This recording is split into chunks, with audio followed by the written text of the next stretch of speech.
Welcome to the CBT Dive. This is the podcast that demystifies cognitive behavioral therapy. I'm psychotherapist and host Rahim Thawer, and each week I walk a guest through applying CBT skills to real-world situations.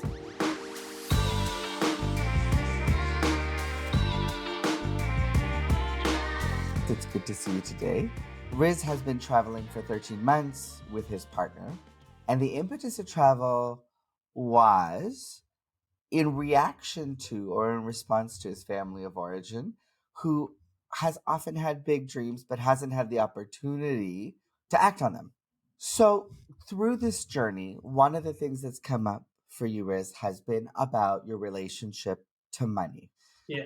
So, you've had some situations come up recently. I'm going to put them into a thought record and then I'm going to share my screen so that the viewers can see it. And what I'd like us to do is really think about zeroing in on a situation that's brought up some really difficult feelings for you around money.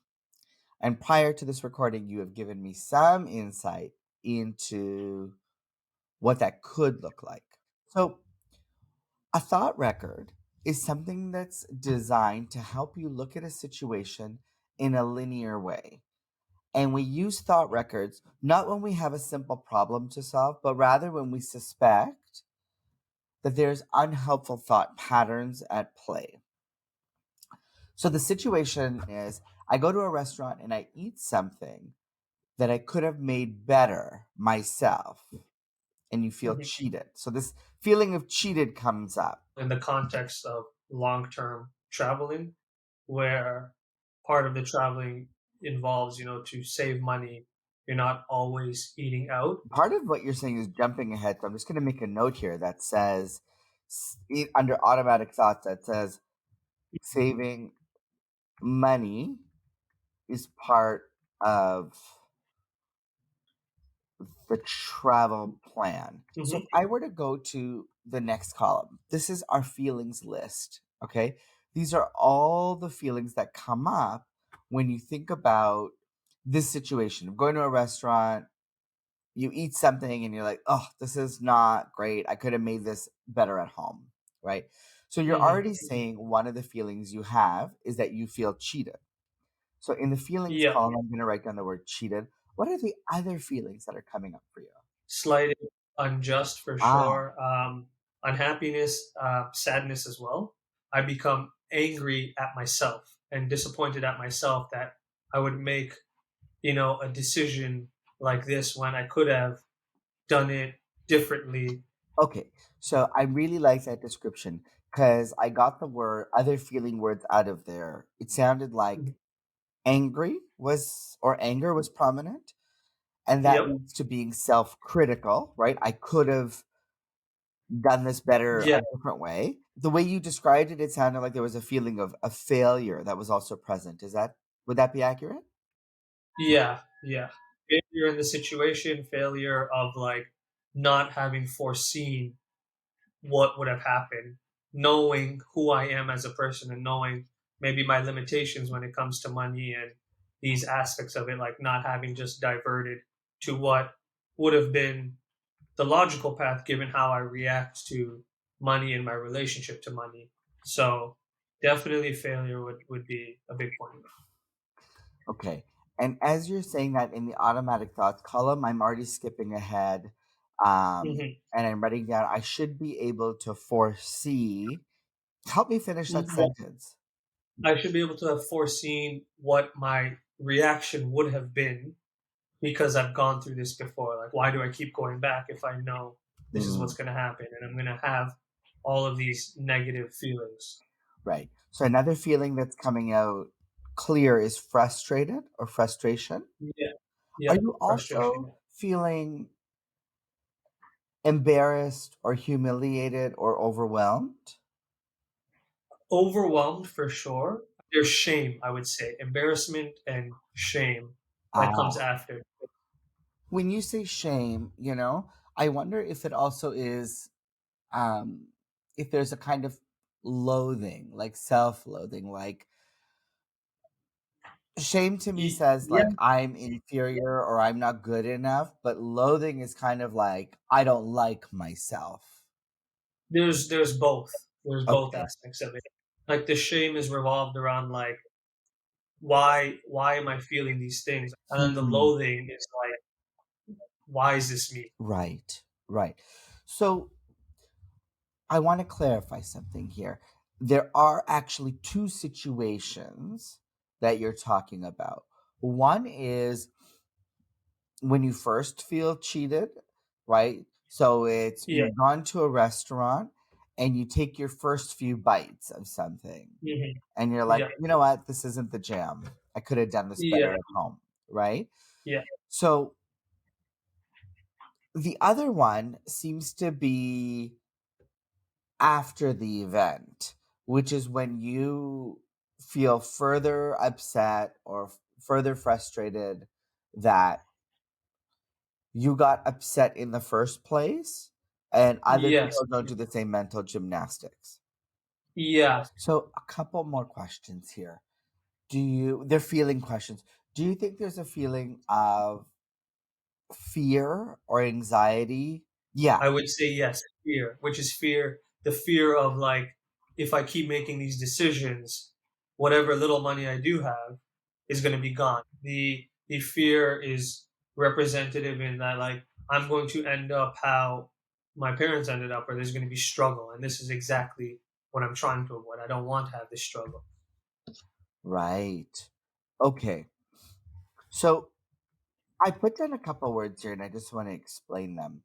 So in the feelings list, I totally get that what you're saying here is that fear is not so it's not so prominent, right? I get that. And so, but I think it's useful to list. And in brackets I put fear of scarcity because that's I think the way I heard it, Yep.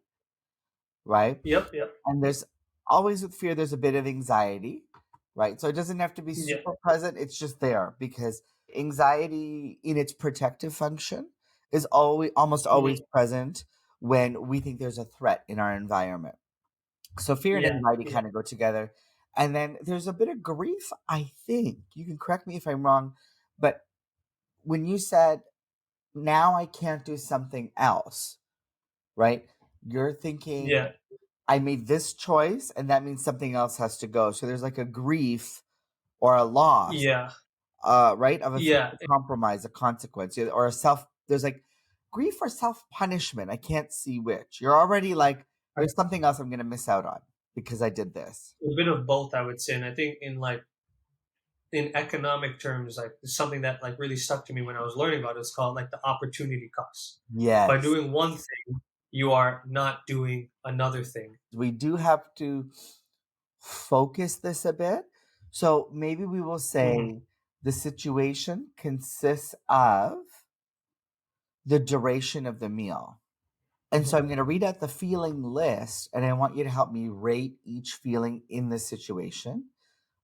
And you're rating it in terms of intensity. So one would be not intense at all, and 10 would be quite Hmm. intense. So feeling slighted, Probably a five, I would say. injustice, A four, unhappy, like an eight. disappointed, Six, angry, six as well. and self critical, Easily a 10, yeah. failure, Seven, frustrated, seven, overwhelmed. a nine. Yeah, that makes sense. Feeling embarrassed. I would say maybe a six, All right. Shame, six as well. loathing, An eight, yeah. fear. I'd probably give it a two. That's good. Anxiety. Yeah, I would give that a six, I think. And so self punishment. Probably an eight, because usually that's where this conversation leads to, where it's like, you're unhappy, you're disappointed, you're frustrated, and then it kind of makes sort of that turn where it's this is your fault. Like you did Mm. this, you didn't think this through. Yeah. So what you just described as self criticism, you didn't do this, you didn't think this Hmm. through.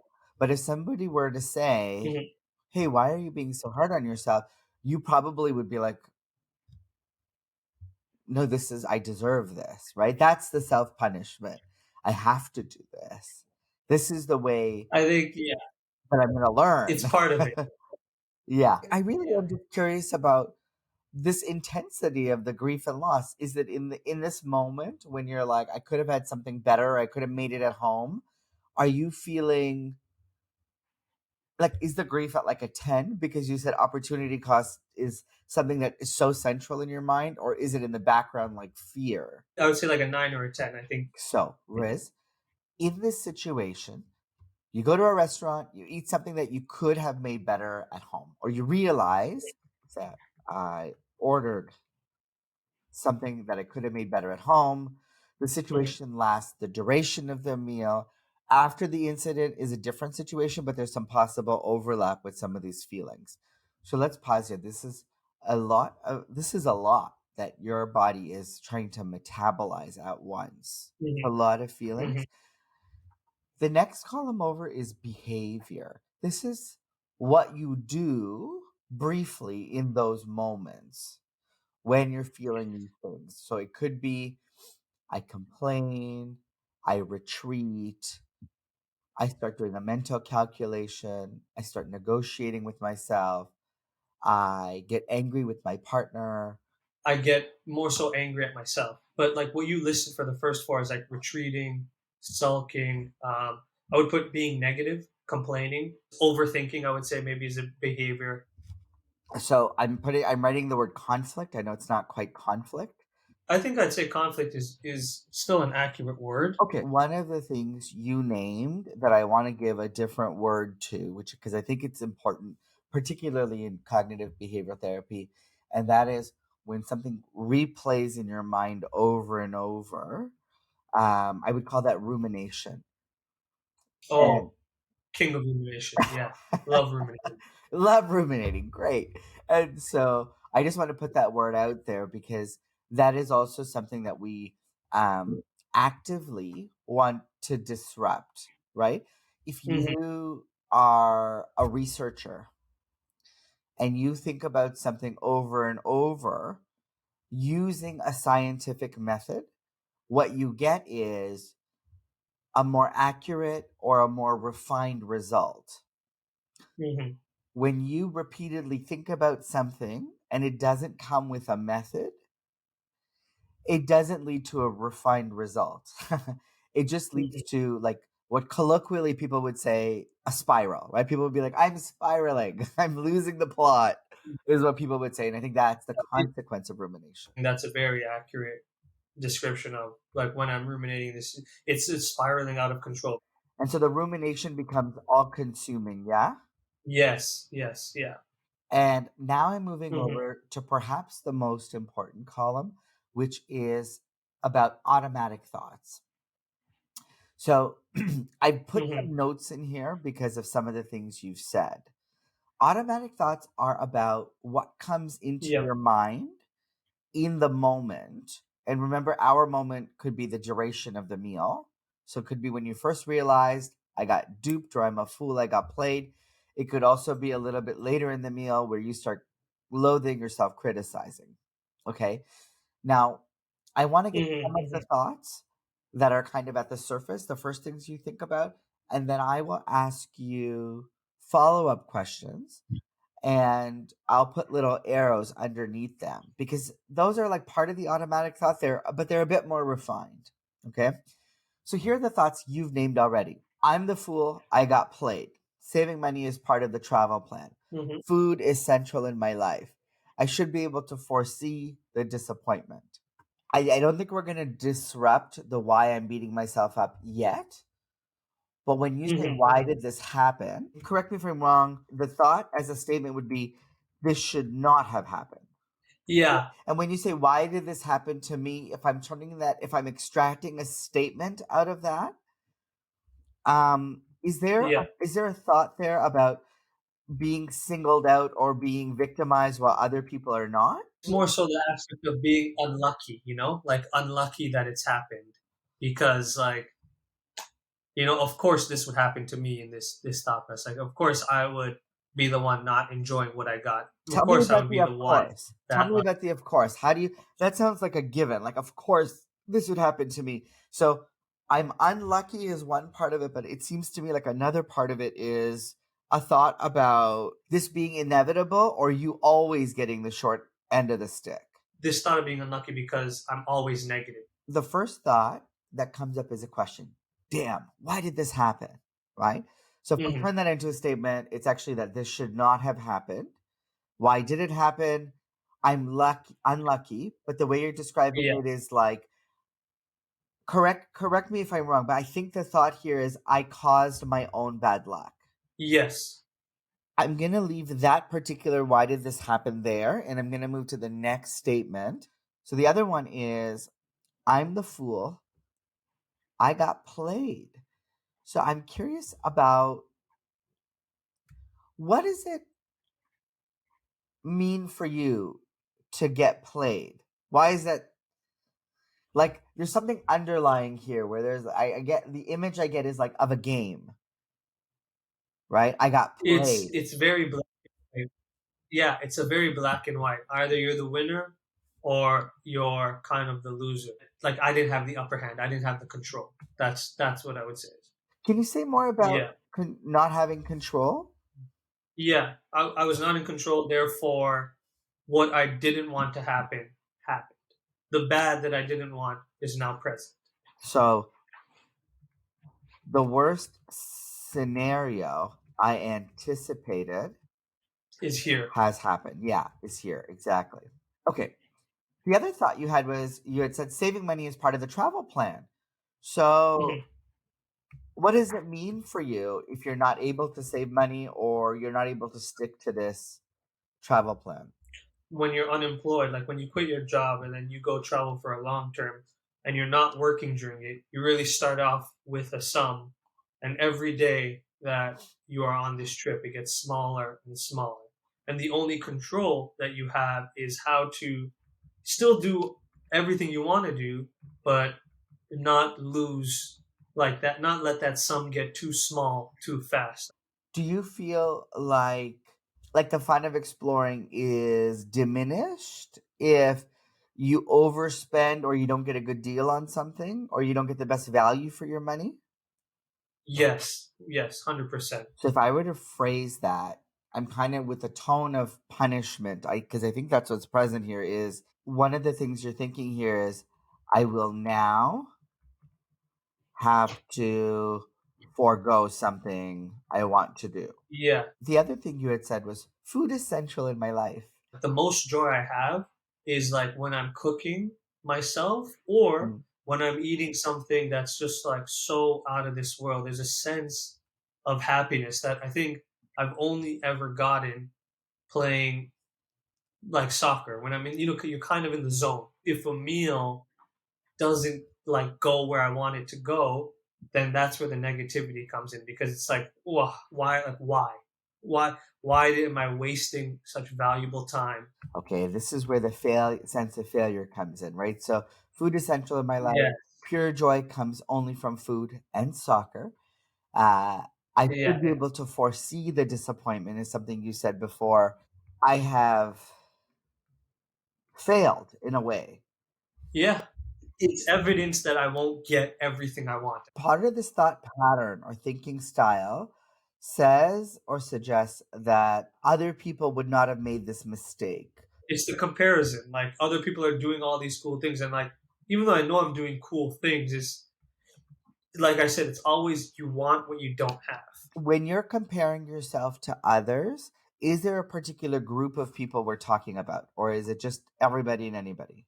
Like growing up in a family where one income, you're struggling, you're still enjoying to a degree, but you're struggling, and then you see people, going on boat cruises. People are going flying to somewhere else for a vacation to this remote place, doing all these cool things, and you realize like the coolest thing you did was drive a car for 8 hours to like an American city, and that's all you got on your name. If I think about your money attitudes or your money relationships, there's a thought here about like I'm destined to repeat Struggle. I'm destined to repeat a cycle of struggle.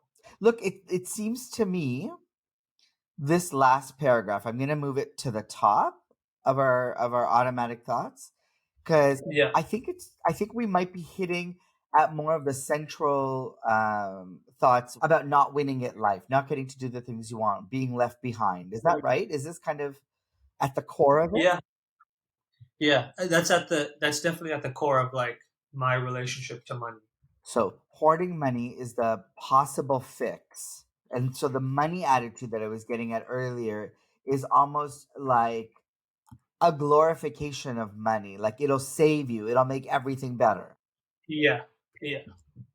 Okay. I think I've come up with a statement that represents what you're saying. I just want to check it out with you. Okay.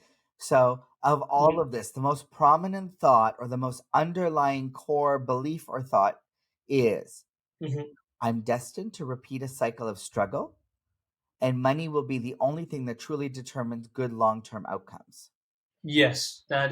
Is that bang on? That's Do yeah. you get it? Yeah. So, our Yeah. situation We know. Yeah. is I go to a restaurant and I realize that I ordered something that I could have made better at home. Mhm. I feel cheated, slighted, injustice, unhappy, disappointed, angry, self critical, a sense of failure, frustrated, overwhelmed, embarrassed, ashamed, loathing, fear, self punishment, anxiety, loss, and grief. Your Yes. behavior, you're in a negative headspace, which looks like complaining and sulking. There's some conflict with your partner and you're retreating. There's ongoing rumination, right? Which is all Mhm. consuming and a kind of spiraling. And so I say, Riz, what is the thought, the belief that drives a lot of the negative feelings and a lot of the behavior and the spiraling in this particular situation? And it's not about the Mhm. food, it's about a realization. It activates this thought that you have had for a long time. It comes to the surface, and that thought is I'm destined to repeat a cycle of struggle, and money will be the only thing that truly determines good long term outcomes. Yes. And now I'm going to move us to the next column. And what I want us to Mhm. do is to evaluate the hot thought. The hot thought is the one that's in bold. And Mhm. you've already given me a bit of this, right? Yeah. Where you have said, the evidence I have that suggests this is true, you said that people with money have an easier time. And then you said something about your parents. So, did they repeat Yeah. a cycle of struggle? Is there evidence that supports this idea? Being immigrants coming to Canada, right then and there's a disadvantage. Like just working, working, working, so they can make the livelihoods of myself and my sister better. Money for them is like the most important thing as well, right? And spending money when it doesn't need to be spent is essentially the worst thing that you can do. When I was 13, my father lost his job and he was the primary earner and he never really recovered that. Like it was kind of bouncing between other jobs, nothing really secure. So all of that plays into this part. So I've seen their struggle. I've spoken to them about their struggle. And I know obviously they had no control over that, but I think seeing that struggle shaped me in knowing what I don't want. So if like you're spending money again is what I was talking about, is you're losing money. And if you're losing money, it's not good. Okay, so there are right and wrong things to spend on, but Yeah. also any spending is bad. Yeah. Yeah. These are almost like new thoughts that are emerging or new automatic thoughts, but really it's about the ethos in your family. So when we talk about evidence that supports your hot thought, that you're destined to repeat a struggle and Hmm. that the only thing that determines a good outcome is money, you're giving me evidence for like how you know that Hmm. to be true, right? And these are very real things. Dad lost job, things were hard. Parents gave me this message and it seemed to be true. We were an immigrant family. Yeah. There was a struggle, there was a cycle. And you looked at people around you and you're like, Yeah. well, they look like they're having an easier time. Why do I think it is? Well, because they have money. So now I'm going to move us to the next Yeah. column. Now we're talking about what evidence you have in your life that suggests you're not repeating a cycle of struggle and that other things determine happiness or good long term outcomes that's not money. So for the first part, I'm destined to repeat the cycle of struggle. At this current moment, like I'm not destined to repeat that because I have saved up in my kind of fury before quitting my job, or even just like existing under the house of my parents and learning from them is that you need to always have money put away.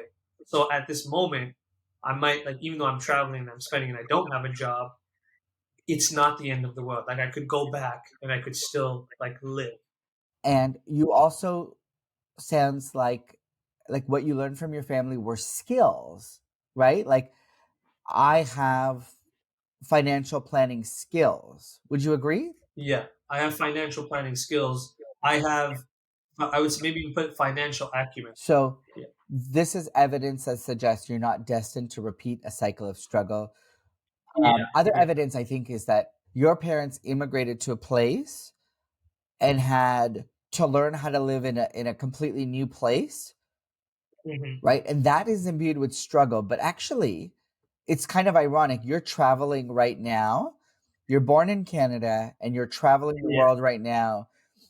yeah, Your experience with movement has very little to do with displacement, yeah, right? yeah. Like, It's I, completely yeah. purpose. So, um, I just one piece of evidence here is like I am able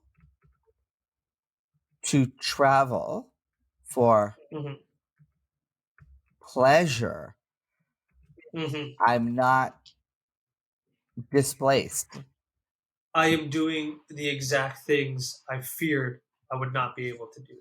Ah, So like I'm doing all this traveling, even though I didn't I didn't want to have to live their life where they didn't get to necessarily do what I'm doing now. so I'm actually doing the things I worried I wouldn't be able to. That's great. And one last thing. So Hmm. part of this thought, part of this belief is that money will be the only thing that truly determines good long term outcomes. What else Yes. determines long term outcomes? Well, I would say health determines good long-term When outcomes, you say health, do you mean physical, mental? like both physical and mental. So physical and mental well being also determine long term outcomes. Okay, great. Hmm. Riz, your core belief, the hot thought was I'm destined to repeat a cycle of struggle, and money will be the only thing that truly determines good long term outcomes. We already recognize that that's a tricky one because there's really two thoughts there. You've given me evidence that supports this hot thought. Like we have a good sense of where it came from, very real experience. Yeah, You've also given me evidence that does not support this hot thought, right? I want you to try to come up with an alternative thought to the hot thought, something that is more balanced in light of the evidence for and against. I know money is important, but it's not the only thing maybe that dictates a successful outcome. So, as an alternative thought, I've got money is important, but it's not everything. I'm thinking about this hot thought, like I'm destined to repeat a cycle of struggle. I'm thinking one of your thoughts could be I've already broken the cycle of struggle, Hmm. which means I can afford to make some mistakes. Yeah, Another thought could be I've experienced the bad to a degree, so it's not going to be the end of the world. Like things can change. You know. so one of the alternative thoughts I think that's emerging here is even my parents Hmm. made it out to the other side Yeah, of through all the struggles. struggle. Another alternative thought could be, right, is the grief Hmm. and anxiety I have now is from my childhood, but doesn't serve me in this situation, Hmm. right? I'm thinking you're also wanting to rework the opportunity cost narrative. Something like I might not have been able to control this outcome. And it doesn't say anything about me or my Hmm. future. Yeah. So, Riz, what I'm going to ask you to do is to read each of these alternative thoughts, Hmm. and I want you to tell me which one you actually believe the most. One I think that is most accurate would be the grief and anxiety is from my childhood. So, that alternative thought is the grief and anxiety I have now is from childhood, but doesn't serve me in this situation. Exactly. Yes. Okay, so I'm going to put that in bold. I'm going to put this other automatic thought under it because I think they're Yeah. related. So the grief and anxiety I have now is from my childhood, but it doesn't serve me in this situation. The sub point is I've already broken the cycle of struggle, which means I can afford to Hmm. make mistakes. Yep. Okay. Now I am going to paste all of these feelings that we first identified in the last column. I want you to think about your alternative thought. And we're going to go ahead while you're thinking about the alternative thought, and we're going to re rate these emotions. How would you rate feeling cheated? Maybe a two. How slighted do you feel? Four. How big is the injustice? Four. How big is the unhappiness or how intense? Five. Disappointed or disappointment? Four. Angry? Four. Self critical? Yeah. Six. Feeling of failure? One. Feeling frustrated? Three. Feeling overwhelmed? Three. Do you still feel embarrassed? So I put that as a one. Feeling shame? Two. Loathing? Yeah, I would put that as like a two. Fear? Maybe like a seven. Okay. Anxiety? Seven. Self punishment? Three. Loss, grief. Four. Do any new feelings show up for you? Understanding. Ah, yes. To me, I like because this triggers what I would call a childhood trauma. On a physical level, you are quite activated, right? Yeah. If we're containing some of the danger, what you might be feeling is just like a bit of sadness for like about the past, but I'm not sure. Yeah. No, that's what I'm feeling. The word that's coming up to me that's a feeling word in this context because you've now gone in and talked about your family, the ethos of that family and the struggle. Yeah. I think if you're not as angry, what's Yeah. underneath that is a feeling of vulnerable or being or vulnerability. Yeah. Yeah. I would say that's a good one. I didn't think of it, but that's what I was feeling. And because we talked about the control aspect, this alternative thought helps you gain some sense of control in a small way. Go It ahead. gives me control towards not having control, if that makes sense. Like it lets me know that I can still go on without control, which is I think something I've been grappling with. So when I think about thriving, I'm thinking that there's some feeling of being determined Hmm. and there's a newfound tolerance Determined. for uncertainty. Yeah. Take a look at this thought record. It looks, if we look at the feeling list, one of Hmm. the things I'm seeing is with the alternative thought, we move away from the analogy of the black and like the good and the bad, the right and the wrong, the winner and Hmm. the loser.